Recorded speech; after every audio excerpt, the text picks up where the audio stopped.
Too Close to the Sun by Echo 27. Chapter 2. Sunset. Our first day saw us going through numerous inspections and offices, not a moment spent on actual duty like Sergeant Cole and I had expected. When we arrived at the Royal Guard's headquarters, we immediately received orders to head to the company's quartermaster. Why wouldn't we just use the armor and equipment we already have? I asked as we made our way through the courtyard. Looks, I guess. The Princess's Royal Guard has to at least seem better than everyone else. Are they? Sergeant Cole shrugged. Guess we'll find out. Come on, let's see what we've got. When I first became part of the Solar Guard, my company on the outer wall was known as a ragtag unit that often received the hand-me-downs from other units, and a quartermaster's domain had barely been larger than a broom closet. The complete opposite greeted us as we entered, greeted by a pristine, well-kept armory in a room similar to an old wine cellar. The weapons shone, sleek and sharp, ready to kill at a moment's notice. The armor, devoid of the dull gold so often seen in the Solar Guard, was instead a bright shining crimson, with a pale gold sun across the chest plate. You two soldiers, the newest members to the unit? Said a burly man, coming from behind a rack of gleaming axes.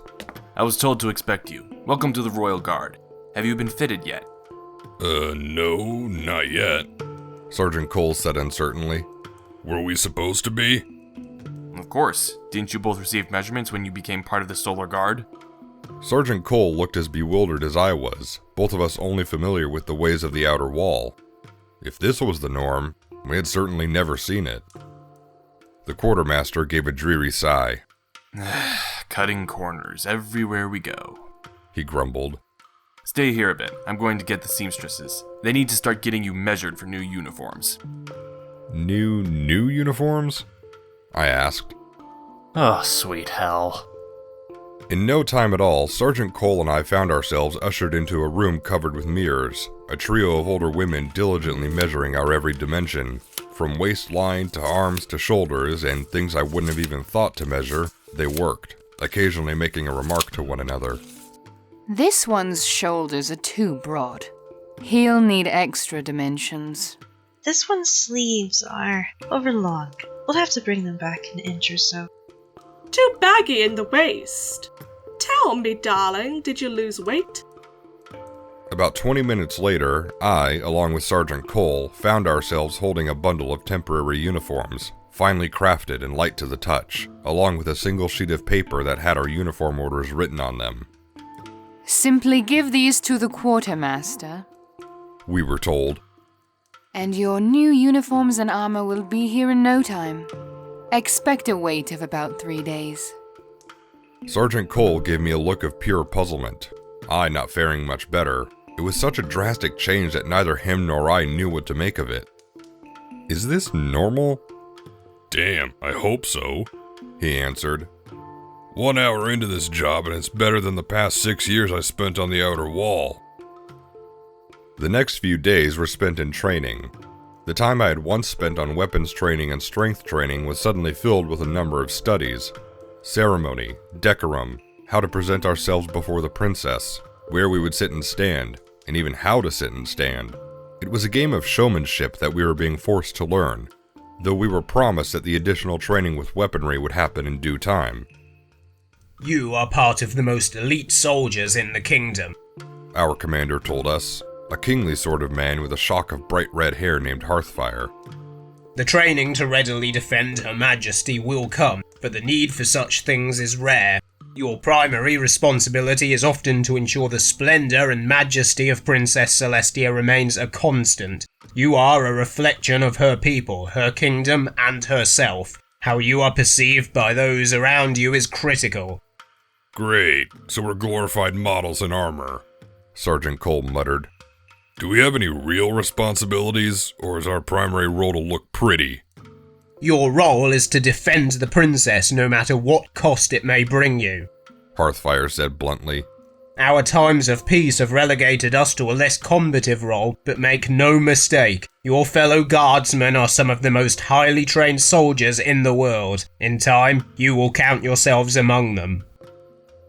The next morning, we were given orders to head to the quartermaster once more, who officially presented us with our new armor and uniforms, each piece crafted to fit our exact measurements and body style. Holy hell, it's even got our names inscribed on the interior, Sergeant Cole said, inspecting his helmet. They don't spare a bit on these things, do they? I slid my uniform top on, feeling a silken smoothness that was heavenly to the touch. I've never worn anything so comfortable in my life, I remarked. This is unreal, I'd hurry if I were you two. the quartermaster said. Your presentation to the princess should only be in an hour. Presentation? Sergeant Cole echoed. The princess? I said, feeling my heart skip a beat, my head swimming with the memories of her silken hair, her shining eyes, and that beautiful figure. It's customary that the princess personally meet every new guard that enters into the unit. After all, your duties may require you accompanying her for hours or even days at a time. She needs to know that she can trust your integrity and behavior to be up to the highest standard. My mind flashed back to the night Rockjaw and I had guard, the moment when I was certain we had been overheard. Was this part of her plan? To expose me in front of everyone and humiliate me before a crowd? I felt a cold sweat begin to form upon my brow at the thought.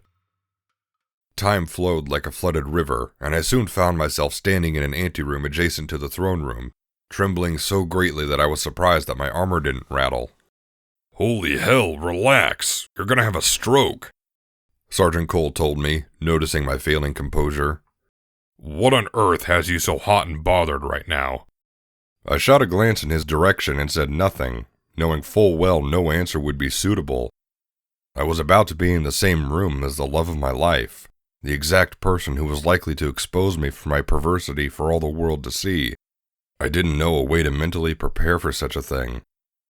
Commander Hearthfire came and looked us over, giving a grin as he saw our newly fitted armor. Feels good to wear, doesn't it? He said. Welcome to the big leagues, soldiers. The Royal Guard is a good job if you can survive it. The last two sure didn't. What happened to them, sir? I inquired. One had an accident and shattered his leg. The other got caught peeping at some of the female nobles, Hearthfire replied. Princess Celestia got wind of it and sent him packing overnight. Integrity and decency are a big deal to her. I took a nervous gulp. I was gonna die. There was a knock at the door and Hearthfire gave us one last look over. This is it, he said. You two ready? Yes. No, All right, let's do this. Hearthfire said, heading to the door and bellowing. Her Majesty, the Princess Celestia! In walked a woman so perfect and flawless that I could hardly keep myself from gasping. Upon her head was a crown of pure gold studded with a single amethyst squarely in the center, wearing a robe of white so pure she would seem angelic. Her skin, sun-kissed and beautiful, seemed to radiate her exquisite beauty. Her eyes shone like diamonds, a warmth and gentleness present within them. Every step she took felt like a lifetime, a moment for me to gaze upon her loveliness even longer. All too soon it came to an end, Hearthfire introducing us to the princess, giving details of our service and lives prior to being part of the Royal Guard. As she glanced in my direction, her eyes seemed to gleam. You certainly are a familiar face, she said pleasantly, coming nearer to examine me. Ah, yes, I remember now. One of the newest soldiers on the outer wall. It's a delight to see you again. Likewise, Your Majesty, I replied, managing to string a few words together. I am glad to hear it. I hope your time here is well spent. You certainly seem capable. She looked my body up and down, giving the smallest of smirks. In many ways. I had expected a remark about my past behavior. I surely hope to be useful, Your Majesty, I stammered. Oh, I have no doubt, she said in a voice so low and inviting that I was quite sure I was the only one who heard her, the words leaving a pit in my stomach for my heart to fall through. Well, it certainly is a pleasure to have both of you here. May you do your best, and I await eagerly our time together. I stifled a groan as best as I could manage. She gave a sly smile and turned to leave, her movements slow and graceful, hips swaying with each step she took. Right before she exited, she turned to look towards me and gave one swift wink, and then disappeared, Hearthfire looked upon the door where the princess had departed with an air of confusion. That was different, he remarked. Have either of you dealt with the princess before? Not really, sir, Sergeant Cole answered, eyes still too catatonic at the sight of her hips to say much of anything.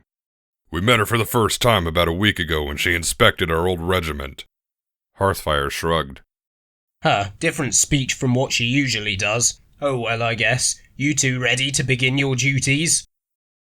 I followed Sergeant Cole as we were escorted to our duties, my mind still full of images of Celestia. Beautiful, lovely, incomparably wonderful Princess Celestia. I hadn't even known a woman's hips could move like that until now. There was no way I was going to survive this job. The next few days were relatively uneventful, much of my time spent on learning the Royal Guard's customs and protocols, as well as getting integrated with my newfound peers. The professionalism and standards they possessed were a stark contrast to the casual grunginess of the outer wall, and I found myself working to exhaustion just to keep up. Whether it was weapons training or hand-to-hand combat or the numerous other duties we were expected to perform, it was more active than I had expected. Still, despite my wariness, I felt a change in perception of my daily duties. The importance of our duties was constantly impressed upon us, and as Hearthfire remarked to me as I polished a set of plates for some meeting Princess Celestia was to attend, We are a reflection of our ruler. Wherever she goes, so do we. Every mistake we make is a reflection of the princess. Every success a testament to Her Majesty. Whether you are simply cleaning glasses or defending her very life, take pride in what you do. Keep a straight back, your head held high. You are the greatest defenders this kingdom could have. I scrubbed a little harder, the thought of her smile lighting fires inside my brain. Though I wasn't certain of it, I had begun to believe that maybe Rockjaw's word with me had gone unheard. With that in mind, I found myself working with a greater sense of ease. I was too unimportant to be noticed, but I could still work hard and make her proud. If what I said and did reflected upon her, then she deserved the very best I could give. I felt content in that thought. The contentment didn't last. After morning drill had been completed, I returned to the barracks along with the others, peering over the duty roster to see the schedule for the day. The methodology behind it was simple. Each duty was to be covered by a soldier and NCO team every day, whether it was for cleaning duty or weapons care or guard duty. You gonna be ready for today? Sergeant Cole asked me, walking away from the schedule. I was still assigned as the teammate for Sergeant Cole, Commander Hearthfire saying that we possessed good rapport with one another. Ready for what? He jerked his head towards the schedule. You and I are on throne guard today. All day guard. You gonna be ready in time? My heart skipped a beat. It was the first time I had been assigned to be alongside the princess since we had arrived. I was to be near those beautiful eyes, that flowing hair, to hear that voice that was as soft and lovely as the dawn. Hey, wake up! Sergeant Cole rapped me on the head, awakening me from my daydream. Come on, we both stink, so we'll have to get clean first. No breakfast for us. As we bathed and then donned our armor, my nervousness only increased with each passing moment. My mind raced back to how she had acted when she had greeted us, that flirtatious, sensuous being whose behavior had thrown off the longtime commander of the Royal Guard. I had struggled to keep my composure the last several times I had been around her, and now I was to be near her from sunrise to sunset. I was legitimately worried I wouldn't last, and that I'd humiliate both myself and Princess Celestia all in one blow. I wanted her to be proud of me. We entered the throne room and found it empty, our positions easily noticeable back behind the throne itself. Twin statues made of bronze, depicting ancient warriors of old, were our marks, our representations, and the standards to which we would be kept. I gulped and hoped I would make it through. Damn. This is for real, Sergeant Cole said quietly, even he awed by the occasion. I never thought this was gonna happen. Did you?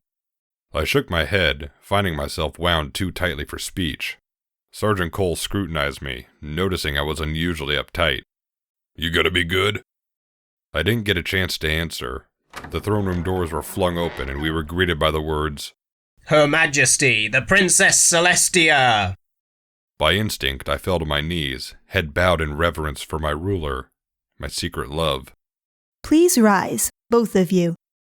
said a melodious voice, and I came to my feet and struggled to keep a gasp from escaping my lips. Though it was seemingly no different from her norm, Princess Celestia shone with an unhindered magnificence, radiating a quiet strength like that of a gentle fire. It is a pleasure to see both of you again. Likewise, Your Majesty, we replied in unison. She glanced over at Sergeant Cole and then at me, her gaze zeroing in on me as a smirk, small and subtle, formed upon her lips. Well, it certainly should be an easy day. Let us, as they say, make the magic happen. As she took her seat and declared the beginning of the day court, I began to wonder why I hadn't simply decided to be a sailor instead. For a time, the day passed uneventfully, simply the comings and goings of day court as it had always been. Matters of state, simple disputes among her people, politics and governmental affairs. Our job was quite simple, and that was simply to protect the princess in the event of an attempted assassination. My spear, honed sharp from late-night dreariness, was certainly ready to do the job, but there we remained, as motionless as we could manage, quiet and as immobile as the stone that stood behind us. It would have been an easy task if it hadn't been for the fact it was quite cold within the throne room, and I struggled to maintain my composure. About midway through day court, when a nobleman from the eastern provinces came to report to the princess, that I began to wonder why it was so bitterly cold, despite it being early summer.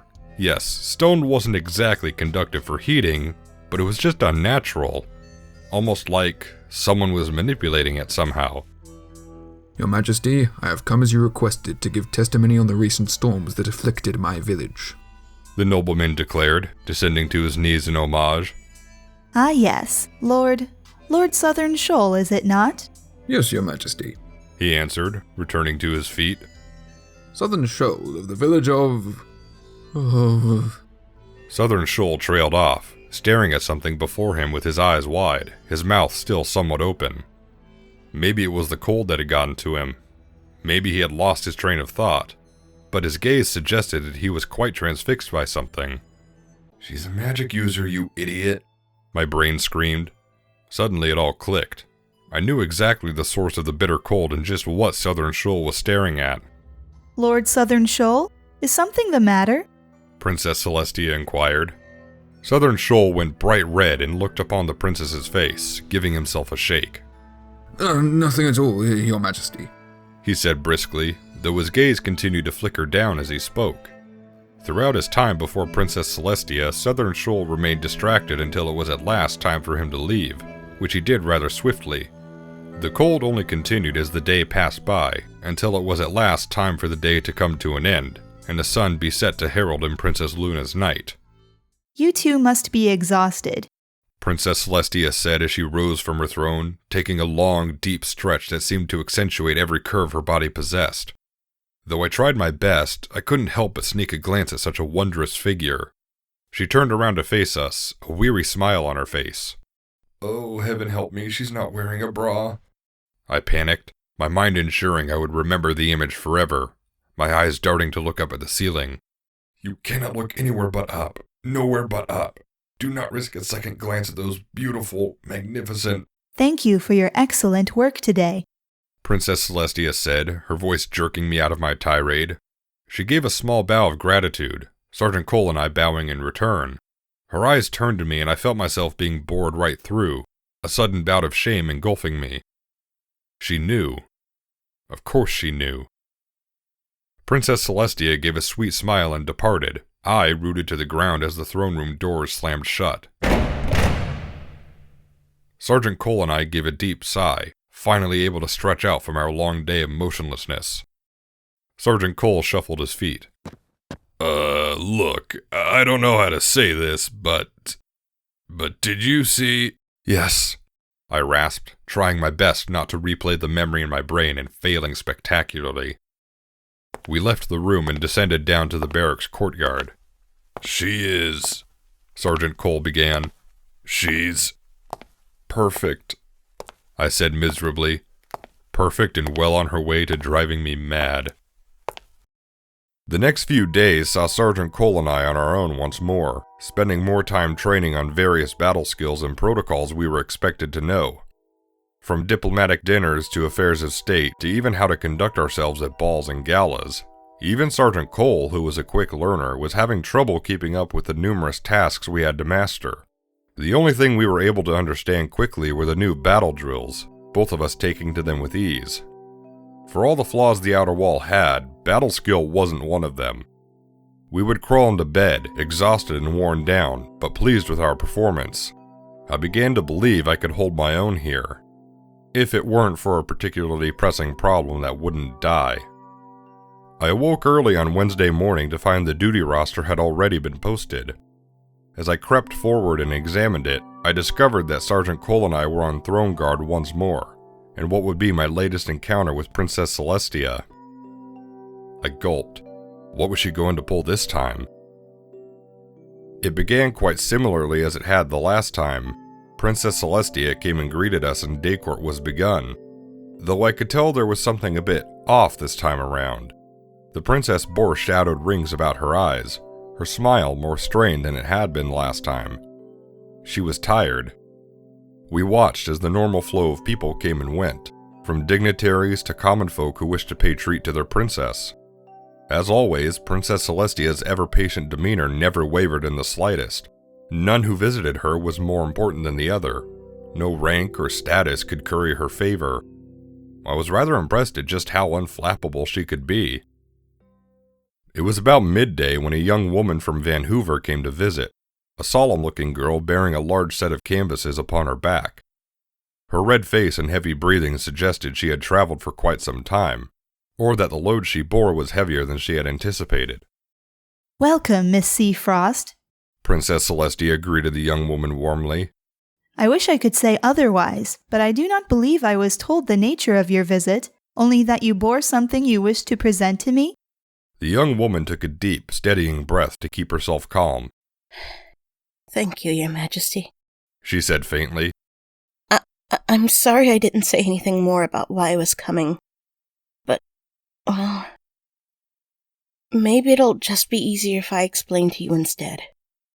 She set down her set of canvases, unwrapping them with unusual tenderness. You see, Your Majesty, my father is, well, he could paint quite wonderful items.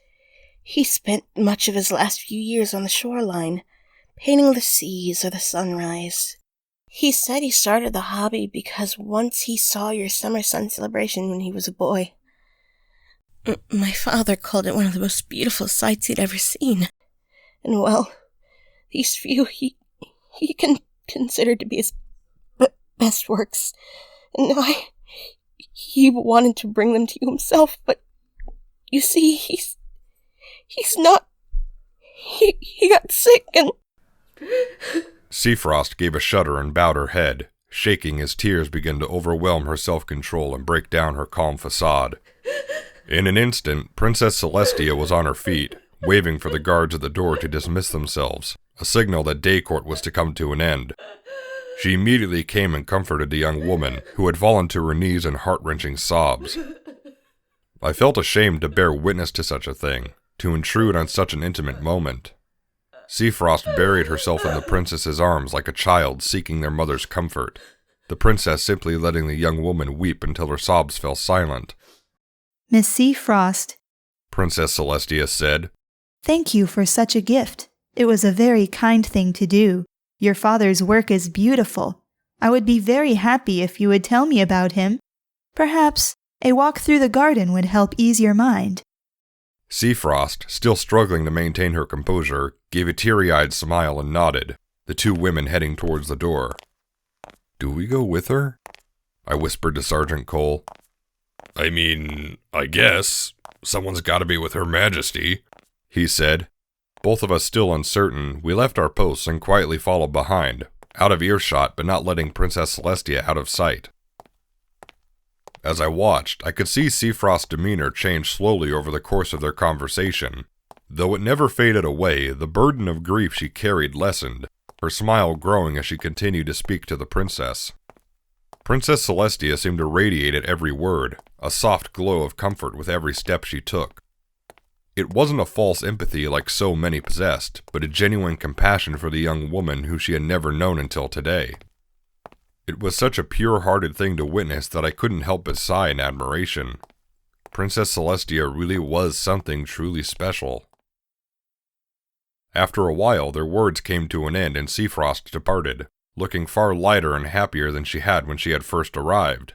Princess Celestia stood there for a time, gazing about until she caught sight of the two of us, keeping watch a short distance away.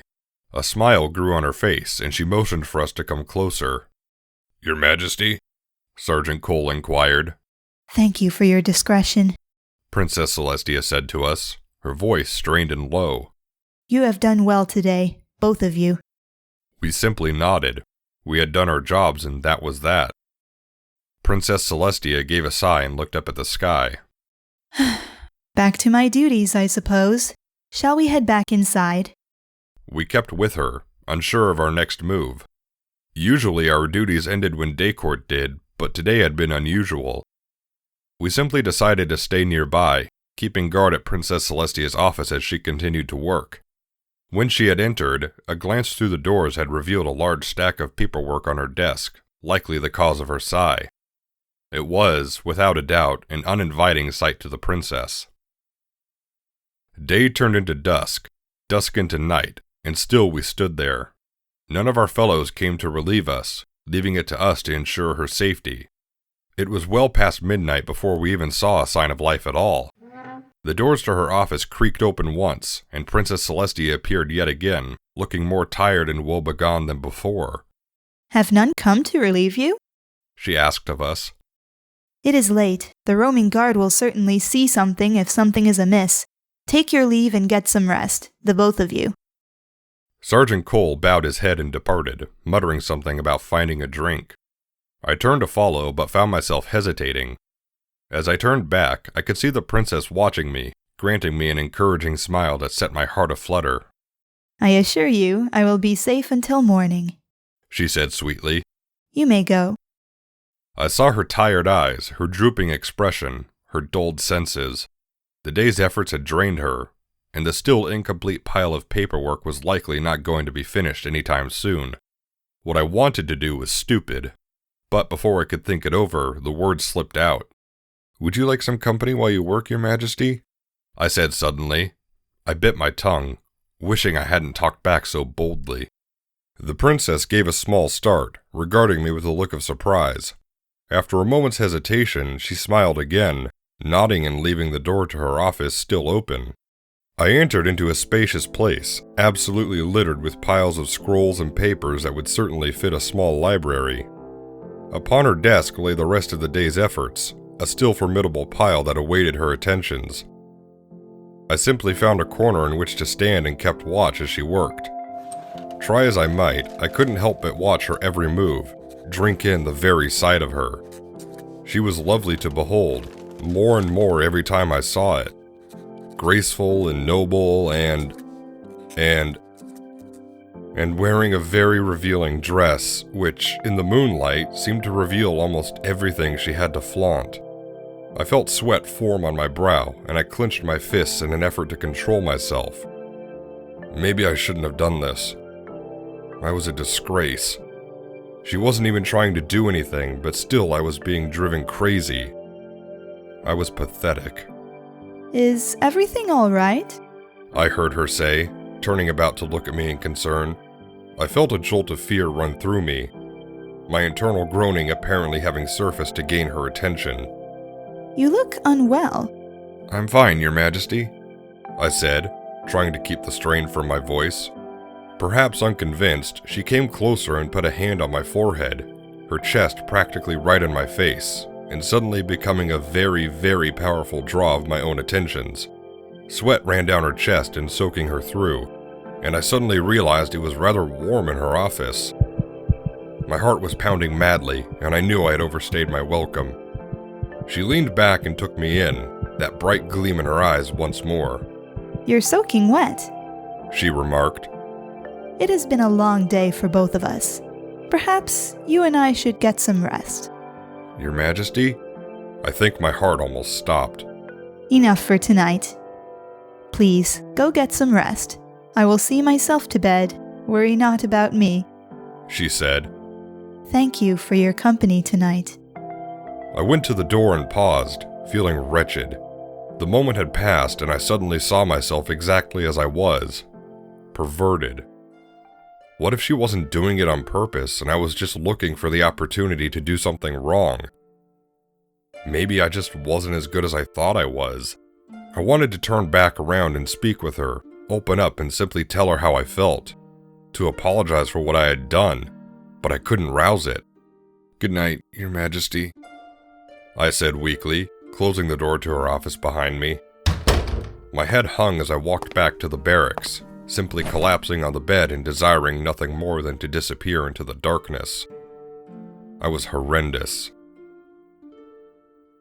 I didn't sleep that night. I simply stared at the ceiling, trying to push the memories out of my brain, and instead only finding them front and center of my consciousness. Finally giving up, I went to my gear, took it outside and began to clean it, going through every piece, every item I had until the metal gleamed in the moonlight. I took a look at the chest plate, looking at the gleaming sun embedded on the front. Her mark, which I wanted to bear proudly. I just didn't think I could keep my desires in check for much longer. If this is what she was going to be, then I simply couldn't handle it. I wasn't capable of keeping my emotions in check. I took my uniforms and began to clean them, doing everything I could to keep my mind distracted, to focus on anything but the unattainable, unreachable object of my passions. My thoughts of her had once been happy. A smile, the softness of her eyes, the glow of her skin. Now it was infested by guilt. Her actions a direct result of my stupidity and carelessness.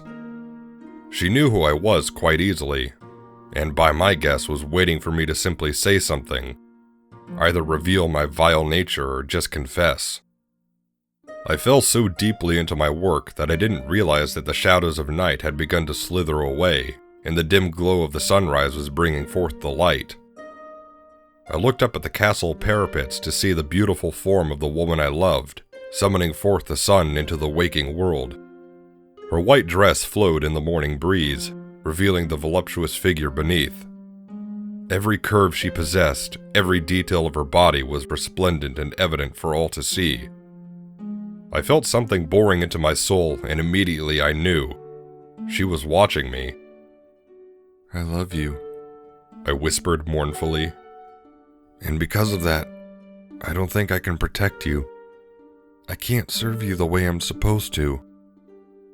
I'm not strong enough. Shame made me its plaything, and as the others made their way from the barracks, I had finally made up my mind. It was time to quit.